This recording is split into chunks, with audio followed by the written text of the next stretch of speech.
dalam rangka mengantisipasi meluasnya penyakit demam berdarah di musim penghujan, telah dilaksanakan gerakan pemberantasan sarang nyamuk atau PSN di wilayah RW 7, Kelurahan Pesanggerahan pada Jumat 6 Desember 2024.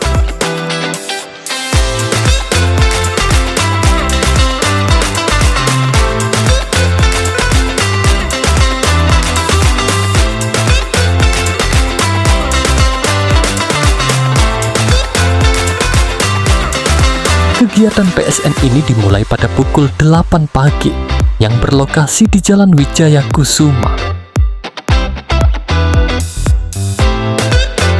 Seluruh kader Jumantik RW 07 yang bertugas didampingi oleh segenap jajaran Kelurahan Pesanggerahan serta tokoh masyarakat saling berkolaborasi dan bersemangat dalam mengatasi permasalahan penyebaran penyakit demam berdarah DBD.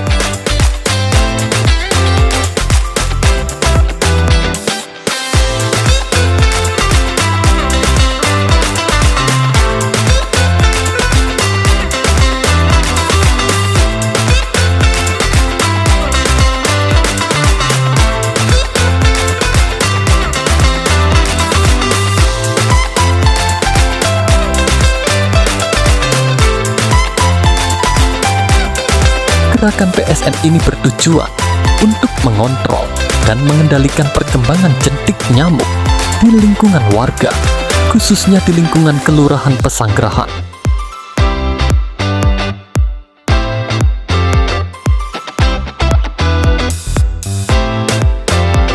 Seluruh anggota tim bergerak melakukan penelusuran di seluruh area RW 7 yang sering dijadikan tempat bersarangnya nyamuk demam berdarah, seperti bekas kaleng minuman dan tempat lainnya yang tergenang air.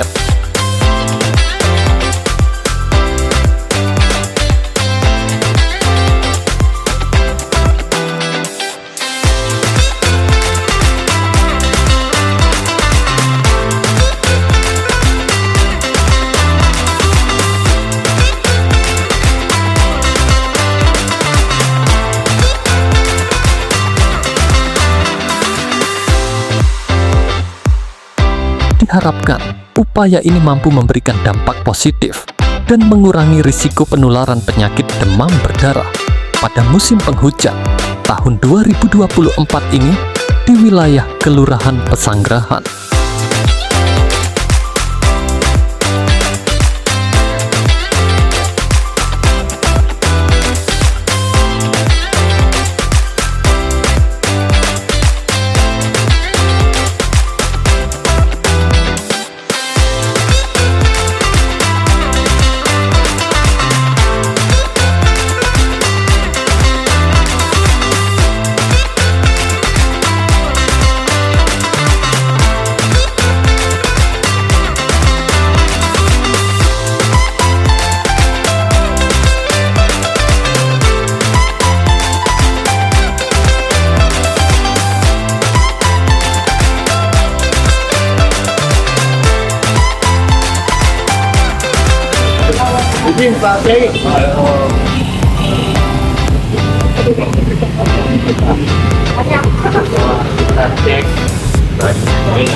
Terakhir yang memang ada.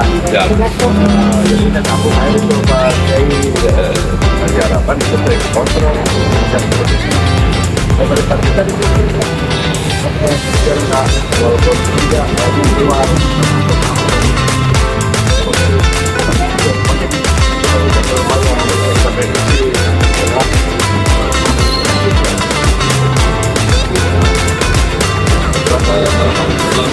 Saya di hari itu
Langkah ini tidak hanya sebagai bentuk antisipasi terhadap potensi penyakit, tetapi juga sebagai wujud kerjasama antara masyarakat dan tim kelurahan dalam menjaga kebersihan lingkungan demi kesehatan bersama.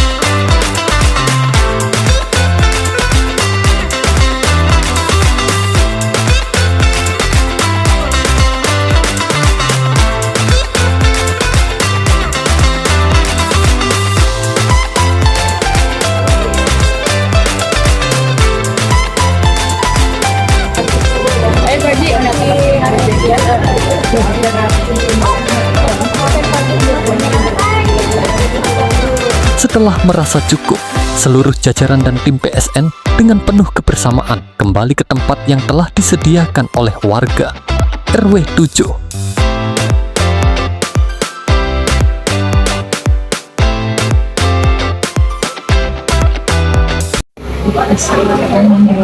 Assalamualaikum warahmatullahi wabarakatuh.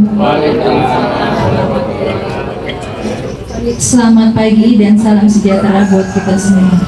Pertama-tama marilah kita panjatkan puji dan syukur kepada Allah Subhanahu wa Ta'ala yang mana pada pagi ini kita masih diberikan nikmat sehat sehingga kita dapat hadir di acara PSN Nasional di Tatura. Sebelum acara kita mulai, marilah kita membacakan basmalah terlebih dahulu.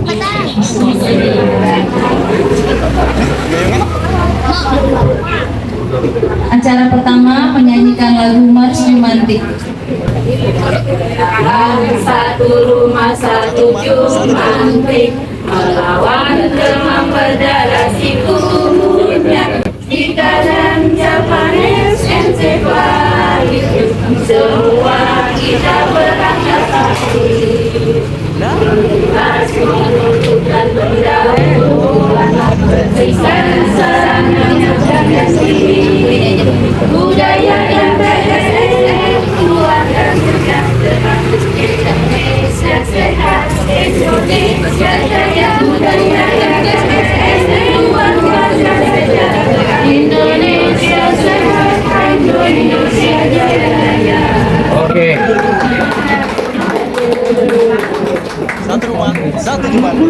Mohon izin Bapak Kasdesa, Bapak Didi. Sini saya ingin membacakan nilai ABJ yang diperoleh dari kegiatan PSN pada hari ini.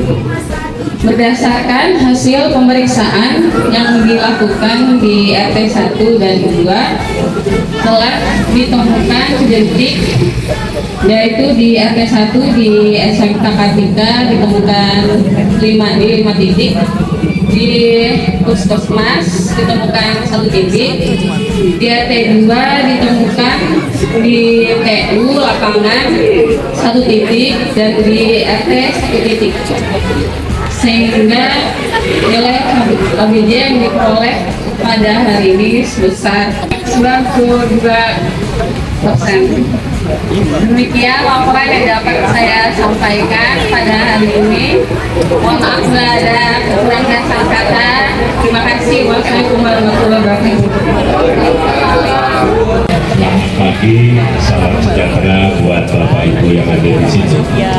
Saya pertama-tama mengucapkan terima kasih kepada Bapak-Bapak dan Ibu-Ibu yang telah hadir, baik itu dari kelurahan, kecamatan, damkar, RK, FATM, Binsa, dari Puskesmas yang hadir di sini. Saya ucapkan terima kasih. Beruntung terima kasih saya juga kepada ibu-ibu Jumantik yang telah sudi meluangkan waktu walaupun dalam keadaan rintik-rintik masih mau bekerja untuk kesehatan demi kesehatan warga, yaitu memeriksa jentik-jentik nyamuk di rumah warga. Semoga semangat ibu-ibu yang hadir memeriksa jentik-jentik nyamuk di rumah warga RT 01 dan RT 02 juga membuat kesadaran bagi warga untuk melakukan jumantik mandiri, sebab jumantik ini dilakukan 2 bulan hampir setahun sekali ya, jatuh di RT yang sama. Jadi 2 bulan sekali kegiatan PSN ini berpindah-pindah, 2 bulan sekali di wilayah RW 07. Jadi peran jumantik mandiri, yaitu yang punya rumah, itu sangat berperan. Jadi semoga kehadiran Bapak Ibu semua yang hadir ini, khususnya jumantik, memberi semangat untuk jumantik mandiri. Jadi itu pesan saya ucapkan terima kasih kepada Bapak Ibu, khususnya jumantik yang telah memeriksa jentik-jentik yang di rumah. Sekali lagi terima kasih. Assalamualaikum warahmatullahi wabarakatuh. Selamat pagi semuanya. Baik, saya Dr. Iren dari Dr. Anila. Kami mungkin ingin menyampaikan beberapa pesan saja terkait khususnya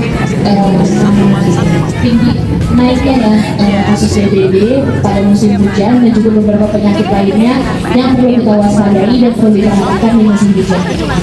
Jadi tadi kita sudah ikut berkeliling mencari jentik nyamuk. Saya juga sangat berterima kasih kepada kader-kader jumantik, masih tetap semangat. Jangan lupa juga mengingatkan kepada warga dan juga tetangga-tetangga di sini untuk memperhatikan juga rumahnya, apakah di pintu-pintu itu masih sering digantungkan pakaian, karena di tempat-tempat seperti itu ataupun tempat lembab itu bisa juga tumbuhnya nyamuk gitu ya.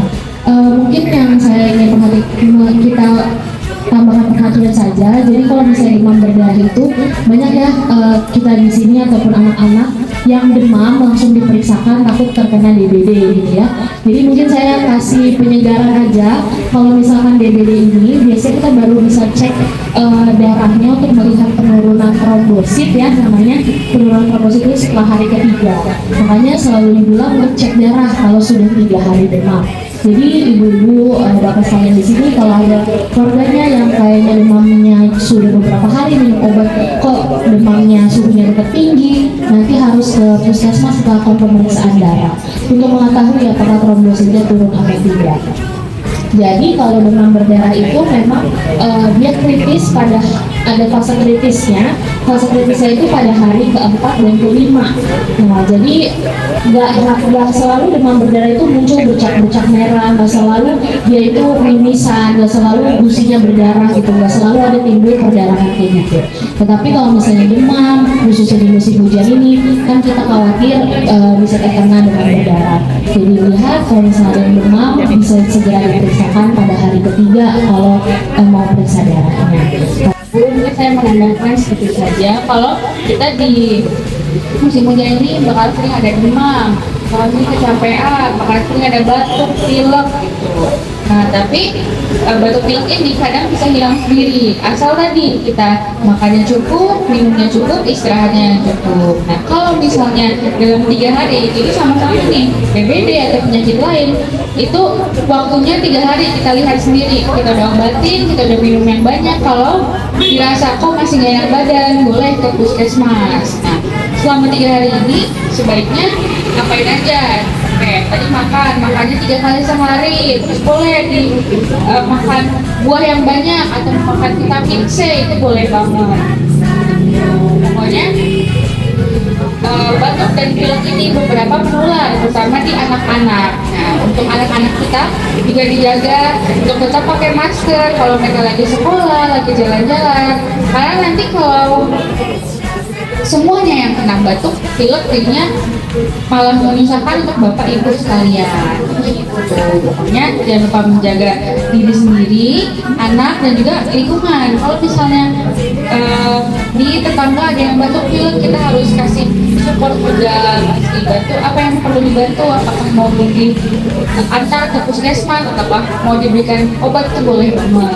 Misalkan ibu bapak kalau memang biasa udah parah banget, buru-buru ke puskesmas atau ke IGD terdekat. Kurang lebih itu yang bisa kami sampaikan. Semoga Bapak dan Ibu semuanya keluarga satu RW ini akan sehat terus dan juga semuanya terjaga aman. Oke, terima kasih. Assalamualaikum warahmatullahi wabarakatuh. Waalaikumsalam warahmatullahi wabarakatuh. Selamat pagi, salam sejahtera buat semua. Hanya saya menghimbau Bapak dan Ibu tidak bosan-bosan, ya, seperti Jumat juga tidak bosan-bosan, karena untuk demi kesehatan kita semuanya. Dan saya menghimbau juga untuk keselamatan, perlindungan semua yang ada di lingkungan RW 07 terkait kebakaran atau gas dan listrik. Yang saya sampaikan tidak bosan-bosan Bapak dan Ibu ya, listrik, kebocoran gas dan kebahayaan listrik. Kebocoran gas yang kita ketahui pertama dari besisan atau kebocoran, yang kedua dari bau. Karena apa gas LPG dikasih bau? Karena untuk mendeteksi adanya terjadinya kebocoran. Kalau hanya besisan doang, kalau tidak dengar atau dari jauh, kita juga belum tentu kita kedengaran besisan dari kebocoran gas. Kemungkinan kalau dari bau, dari jarak sekian meter, kita bisa menghirup bau atau kebocoran gas. Dinamakan kebocoran gas itu etil merkaptan. Kenapa ditandai bau dan rusak LPG untuk mendeteksi adanya terjadi kebocoran gas. Apabila terjadi kebocoran gas, langkah-langkah yang pertama kita perhatikan Bapak dan Ibu. Saya tidak bosan-bosan menyampaikan begini. Buka ventilasi. Kalau yang rumah tidak ada ventilasi belakang, buka ventilasi depan agar untuk menghindari atau keluarnya oksigen yang sudah keluar dari kotoran gas tersebut. Kemudian kipas-kipas secara manual, jangan dikipas dengan menggunakan listrik atau kipas angin. Kemudian lampu yang sudah menyala jangan dimatikan, atau sebaliknya yang mati jangan dihidupkan. Kenapa? Dengan tujuannya kebanyakan manusia tidak paham. Kalau saya tidak sampaikan, sering kebakaran itu di berita-berita terjadi adanya ledakan gas ya. Ternyata bukan adanya ledakan gas LPG itu, bukan tabungnya yang meledak.